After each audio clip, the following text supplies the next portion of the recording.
नमस्कार श्रोताओं, आज इस वक्त आकाशवाणी और विविध भारती वाराणसी से बातचीत के लिए हमारे साथ हैं आईएमएस बीएचयू के पूर्व चिकित्सा अधीक्षक और वरिष्ठ न्यूरोलॉजिस्ट डॉक्टर विजयनाथ मिश्र जी, और उनसे हम वर्तमान में कोरोना के हालात को लेकर के जो स्थितियां हैं उनके बारे में चर्चा करेंगे। डॉक्टर साहब, बहुत बहुत स्वागत है आपका। नमस्कार, आकाशवाणी और विविध भारती की ओर से। नमस्कार, बहुत अच्छा लगा आपका फोन आया और हमें बहुत अच्छा लगता है कि आप इतनी व्यस्तताओं के बीच भी समाज में आज के हालात को लेकर के जिस जागरूकता की जरूरत है उसको लेकर के बहुत ही सक्रियता से लगे हुए हैं। इसकी बहुत जरूरत है।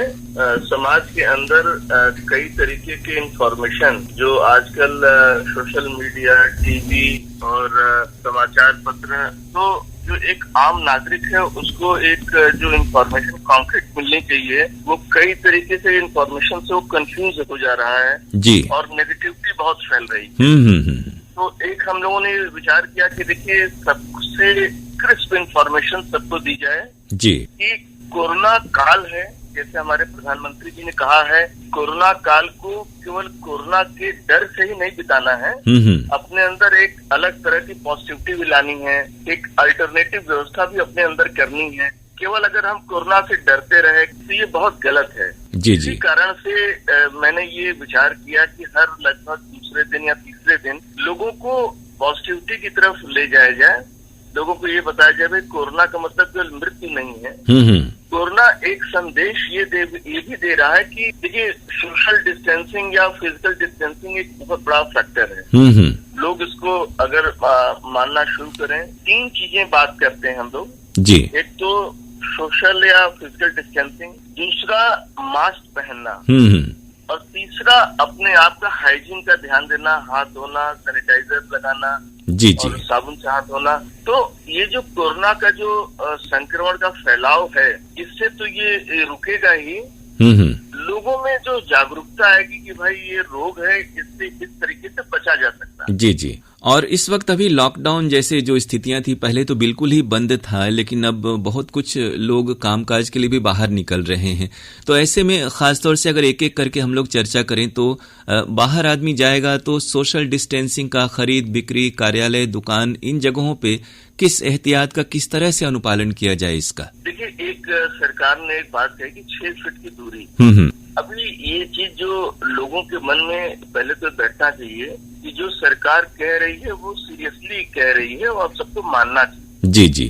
6 फीट की दूरी का मतलब ये है कि आप कम से कम अपने से 1 हाथ और उसके 1.5 हाथ, तो लगभग 2 हाथ की दूरी, मतलब 1 हाथ उसका 1 हाथ आपके, जी जी, दूरी अगर आप मेंटेन करें तो ये लगभग देखा जाता है कि इतनी दूरी में, और अगर आपने मास्क पहना है, और तीसरा अगर आपने अपने पर्सनल हाइजीन का ध्यान रखा है, तो ऑलमोस्ट इन्फेक्शन के चांसेस 1 to 2% तक गिर जाता है। जी जी। मतलब 99-98% तक। और मास्क को लेकर के जो कुछ जरूरी बातें हैं, मास्क को लेकर के उन्हें दोहराया जाना जरूरी है, क्योंकि लोग मास्क अगर लगा भी रहे तो उसका भी केयर किस तरह से करें, उसको हैंडल किस प्रकार से करें। अब देखिए, मास्क का सबसे बड़ा प्रॉब्लम क्या है कि लोग जो है मास्क को पुलिस से बचने का एक औजार बना लिए। मास्क को गले में लोग लटका ले रहे हैं, जब पुलिस दिख रही तो उसको ऊपर चढ़ा रहे हैं, जी जी, फिर नीचे सरकार ले रहे हैं और बार बार उसको छू रहे हैं। जी जी।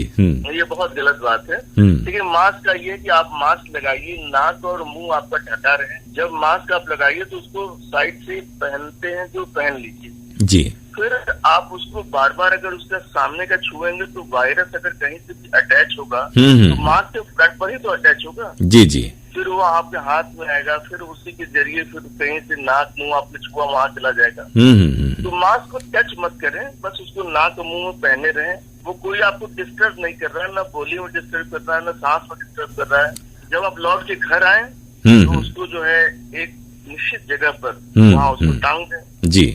जो कपड़े के मास्क हैं, जो रियूजेबल मास्क हैं, उसको आप पहले हाइपोक्लोराइड सोल्यूशन से धो दीजिए। जी जी। और फिर साबुन से धो करके टांग दीजिए, 6 घंटे में सूख जाएगा, फिर यूज करिए। और जो हाथों की सफाई है, जो आपने हाइजीन की बात की, तो उसको लेकर के क्या किया जा सकता है, क्योंकि सैनिटाइजर का बहुत चर्चा इसकी आजकल हो रही है। देखिए, सैनिटाइजर का ये है कि अल्कोहल बेस्ड ये प्रोडक्ट्स हैं। सबसे पहले तो ये हमको जानना पड़ेगा कि आम साबुन जो होता है जी, अगर उससे हम 30 सेकेंड हाथ धो लिए, पहले सामने फिर बैक में दोनों अंगुलियों के बीच में अगर आपने हाथ रनिंग वाटर से धो लिया जी, तो फिर उसका खतरा लगभग 0 हो जाता है। हम्म, सैनिटाइजर का इसलिए बार बार कहा था कि आपको हर जगह शायद पानी न मिले। जी जी, अगर आपने उसको ये रखा है इमरजेंसी के लिए, आपने 10-15 सेकंड उसको हाथ अपना रगड़ लिया। अब मैं आपसे इस बारे में एक बात ये भी कहूंगा कि ये सैनिटाइजर, मास्क और सोशल डिस्टेंसिंग के अलावा जी, एक बहुत इम्पोर्टेंट चीज ये है कि लोगों के मन में खौफ बैठ गया है। जो तमाम वीडियोस आ रहे हैं, बिल्कुल यही मैं सवाल पूछने वाला था कि ये जो 4 महीनों में कोरोना की अपनी यात्रा हमारे देश में खास तौर से रही है, तो आज जो हालात हैं, हालांकि प्रतिदिन शहर ही नहीं पूरे देश में तादाद बहुत तेजी से बढ़ रही है, तो ये जो एक डर का माहौल है वो उसको कहाँ तक किस तरह से लोगों को लेना चाहिए? हम आपसे ये कहना चाहेंगे कि इस देश में जो इस वक्त नेतृत्व है प्रधानमंत्री श्री नरेंद्र मोदी जी का, जी, एक बहुत ही कुशल नेतृत्व है और उन्होंने एक बहुत तरीके से मतलब आप सोचिए कि एक तरीके से इलाज हो रहा है, दूसरी जगह वैक्सीन डेवलपमेंट की बात हो रही है, तीसरी जगह प्रोडक्शन की बात हो रही है कि हर चीज भी वो आर्थिक गतिविधि भी न रुके। जी जी, तो लोगों से मैं इस बात पर विश्वास दिलाना चाहूंगा कि ये भारत ही पूरे विश्व में इसका विश्व गुरु बनेगा। वैक्सीन डेवलपमेंट की यहाँ काफी काम चल रही है। भारत को अपने वैज्ञानिकों और चिकित्सकों पर गर्व करना चाहिए। दिन रात ये मेहनत करके, अच्छा जो लोग भर्ती हो रहे हैं जी, उनकी जो नेगेटिविटी वीडियोस जो वायरल लोग कर रहे हैं, कहीं लोग पेशेंट नहीं छू रहे हैं तो डेड बॉडी का ये हाल है, तो ये सब गलत है। जी जी, देखिए जो पेशेंट एडमिट हो रहे हैं उनको डॉक्टर्स, पूरे वर्ल्ड में इंडियन डॉक्टर्स की पूछ होती है। ये मैं आपके जरिए सबको बता रहा हूँ जी, कि दुनिया के कोने कोने में इंडियन डॉक्टर्स अपना काम सबको पता है कि बखूबी निभाते हैं। भारत में भी बखूबी निभा रहे हैं। नेगेटिविटीज जो लोग फैला रहे हैं उनसे मैं खाली ये कहूंगा कि केवल आप नेगेटिव वीडियो दिखाते हो, दिखाते हो, गलत बात जी है। जी जी जी। अब 1000 मामलों में एकाध कुछ इक्का दुक्का ऐसी चीजें हो जाती हैं, तो अच्छाइयों को भी सामने लाना चाहिए, सकारात्मकता का प्रचार प्रसार ज्यादा होना चाहिए। पूरे विश्व में जी, इस समय भारत की रिकवरी रेट इस कोरोना रोग में काफी अच्छी। जी जी, बिल्कुल। पूरे विश्व में मृत्यु दर सबसे कम है। अच्छा, रिकवरी रेट रोज बढ़ती जा रही है। हमारे जो स्वास्थ्य मंत्री हैं डॉक्टर हर्षवर्धन जी जी, लगभग रोज, वो खुद डॉक्टर हैं और लगभग रोज वो हर घंटे मॉनिटरिंग पूरे देश की कर रहे हैं। जी जी, और उन्होंने परसों बहुत अच्छी बात कही कि जिन चीजों से हम घबराते हैं जी, वो जैसे कोरोना की नेगेटिविटी से उसको पॉजिटिविटी हम बनावे, कोरोना से बचें। अगर कोरोना किसी को हो जाता है तो उसका इलाज है। जी जी, अच्छा उसका इलाज हम कहते हैं भाई डेफिनेट इलाज क्या है। अभी देखिए डेफिनेट इलाज इस समय आज के दिन भारत जो पहले से आयुर्वेद में विश्व गुरु है, जी जी, हमारे इम्यूनो बूस्टर्स आयुर्वेदिक दवाइयां बहुत ज्यादा हैं, खास करके गिलोय, और गिलोय के साथ जो उसको कहते हैं अमृता, ये एक ऐसी जड़ी बूटी है जिसको कहते हैं कि रोगों में अमृत है ये। तो गिलोय बहुत अच्छा प्रोडक्ट है। अश्वगंधा, जो हमारे आयुर्वेद के लोगों ने इसको कहा कि इम्यून बूस्टिंग करता है। जी जी। अब एक बात मैं और कहूंगा आपके जरिए सबसे, पूरे जितने लोग सुन रहे हैं, जी जी, कि विश्व के वैज्ञानिकों और चिकित्सकों ने स्मॉल पॉक्स और पोलियो जैसे भयंकर बीमारी से जीत हासिल की। आज के दिन ये दोनों बीमारी पूरे विश्व में से गायब, खत्म हो गए, क्योंकि हमारे चिकित्सकों ने, वैज्ञानिकों ने ये ऐसा काम किया। जी जी। हमारे जो आदरणीय कुलपति जी हैं काशी हिंदू विश्वविद्यालय के, प्रोफेसर राकेश भटनागर, वो खुद वैक्सीन डेवलपमेंट के एक बहुत बड़े साइंटिस्ट हैं। क्या अभी उन्होंने एक और वैक्सीन का डेवलपमेंट किया।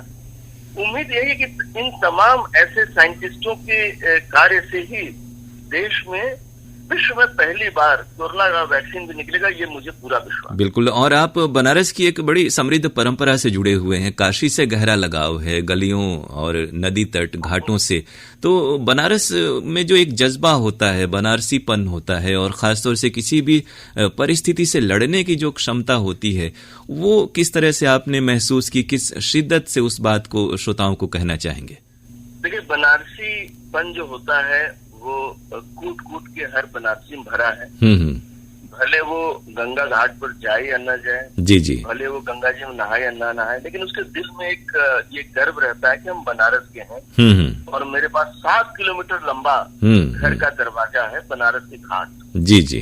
किसी को वर्जिश करने का मन हो, उतर ले चढ़ ले सीढ़ी 4 बार, और क्या, किसी को टहलने का मन हो, किसी को गंगा जी से मतलब आचमन करना हो, नहाना हो, ये जो गंगा के घाट हैं, जो बनारसीपन है, जी जी, मतलब आप कहते हैं ना, जो दूध मलाई, बनारसी आम, बनारसी लंगड़ा, और फिर ये घाट, सीढ़ियाँ, ये सारे इम्यूनो बूस्टर्स।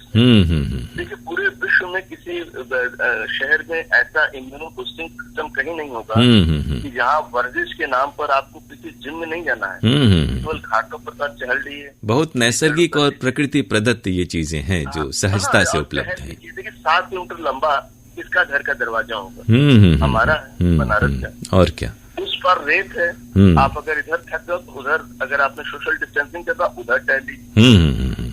तो ये बनारसी जज्बा यही है कि हम हारेंगे नहीं, हमको किसी भी परिस्थिति में तुम ले आओ, कोरोना नहीं, कोरोना से और बड़ा कुछ ले आओ, पॉजिटिविटी में जिएंगे, यही संदेश बनारस का हर नागरिक देता है, बच्चा बच्चा देता है। बहुत अच्छी और सकारात्मक प्रेरक बातें हुई आपसे, और कोरोना को लेकर के जिन बातों को दोहराने और फिर से जोर दिए जाने की जरूरत है उन पर भी आपने चर्चा की, और उम्मीद है ये बातें जरूर हमारे लिए लाभदायक होंगी, तमाम सुनने वालों के लिए, और प्रेरणा देंगी आज के दौर में जब बहुत सारी चीजों में लोग परेशान हैं इन स्थितियों को लेकर के।